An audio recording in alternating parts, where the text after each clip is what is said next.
Welcome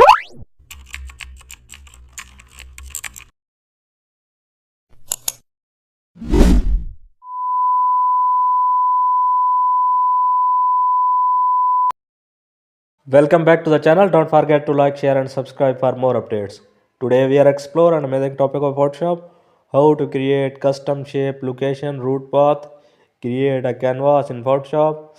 Select the custom shape tool, then choose a curved line or path shape. Now draw the path across the canvas.